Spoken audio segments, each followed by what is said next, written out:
욥기 23장 1절에서 17절. 어느 목사님이 계셨습니다. 이 목사님은 맏형이고 남동생을 두고 있었죠. 남동생은 어머니를 살갑게 대했습니다. 어머니께 미주알 고주알 시시콜콜 모든 것을 어머니에게 아뢰었죠. 이에 비해 형인 목사님은 마음에 있는 것을 잘 표현하지 않는 과묵한 성격이었습니다. 이런 형이 볼 때 동생이 너무 가볍게 보입니다. 그래서 어느 날 동생을 훈계했죠. 사내 녀석이 웬 말이 그렇게 많냐고 말이죠. 어느 날 어머니가 큰아들 목사님께 이렇게 말했습니다. 우리 마지는 그 마음에 무엇을 품고 있는지 도통 모르겠다고 말입니다. 그 누구보다도 큰아들 목사님은 어머니를 극진히 사랑했으나 일절 표현이 없으니 어머니는 섭섭했던 것입니다. 오늘 말씀의 욥은 하나님의 침묵에 못내 아쉬움을 드러내고 섭섭함을 토로하고 있죠. 8절로 9절에 내가 앞으로 가도 그가 아니 계시고 뒤로 가도 보이지 아니하며 그가 왼편에서 일하시나 내가 만날 수 없고 그가 오른편으로 돌이키시나 배울 수 없구나. 하나님은 이런 방구 역사가 없으니 답답할 노릇이라는 말씀이죠. 욥의 세 친구는 돌아가며 억울하게 욥을 생사람 잡고 있는데 이때쯤 하나님이 나타나셔서 내 이놈들 아무 잘못 없는 욥을 괴롭히느냐 하며 욥의 편을 거두어 주셔야 하는데 1절 침묵으로 일관하시니 섭섭했던 것입니다. 아마도 모세의 일같이 하나님이 나서시기를 그는 간절히 바랬을 것입니다. 민수기 12장에 보면 모세가 구스 여인과 혼인하는 내용이 나옵니다. 모세의 아내는 십보라인데 십보라 사별을 했는지 모세가 구스 여인과 또 재혼을 하게 되는데 이때 그의 영 아론과 누이 미리암이 들고 일어나 모세를 비난합니다. 모세만 하나님의 종이냐? 우리도 하나님의 부름받은 하나님의 종이라고 씩씩댑니다. 모세가 난처한 상황에 놓여 있을 때 하나님이 그들 가운데 나타나셔서 모세를 두둔하셨습니다. 하나님의 종으로 부름받았다고 다 같은 레벨의 하나님의 종이 아니라고 하면서 모세는 특별히 나와 독대하는 자이다. 이런 모세를 비난해 하며 하나님은 거룩한 분노를 발하셨고 비난에 앞장섰던 미리암은 그 자리에서 문둥병자가 되는 징계를 받았습니다.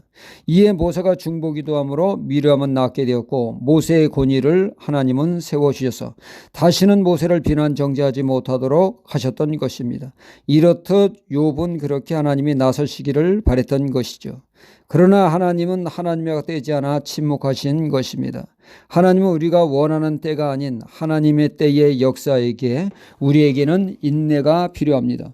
비록 그는 섭섭함이 있었으나 그의 신앙은 흐트러짐이 없었고 견고했습니다. 그의 신앙은 첫째로 믿음에 기초한 신앙이었죠.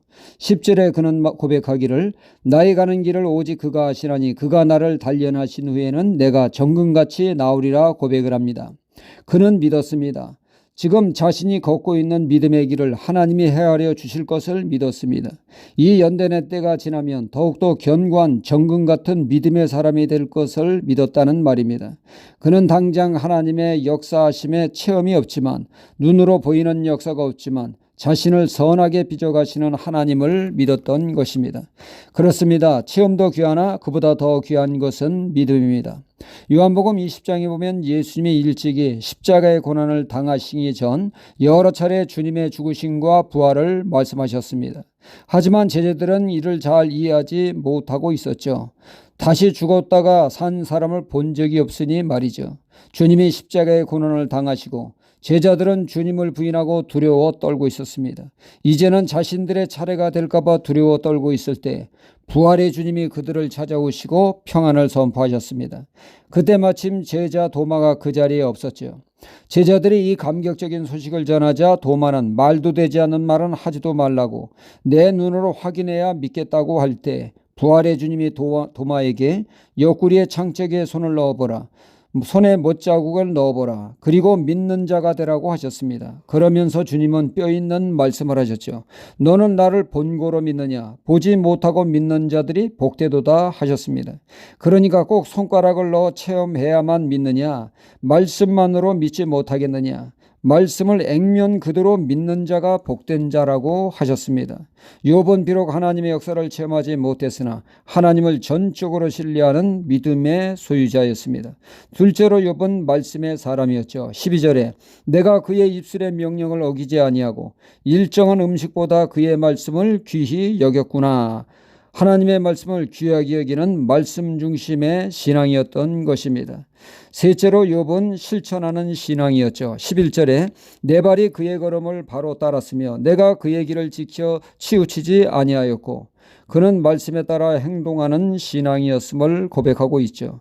하나님은 우리의 기도에 침묵하실 때에도 우리는 하나님의 그 역사를 인내함으로 기다리고 말씀의 인도대로 믿음을 가지고 묵묵히 나아가는 하나님의 사람이 되어야겠습니다. 할렐루야.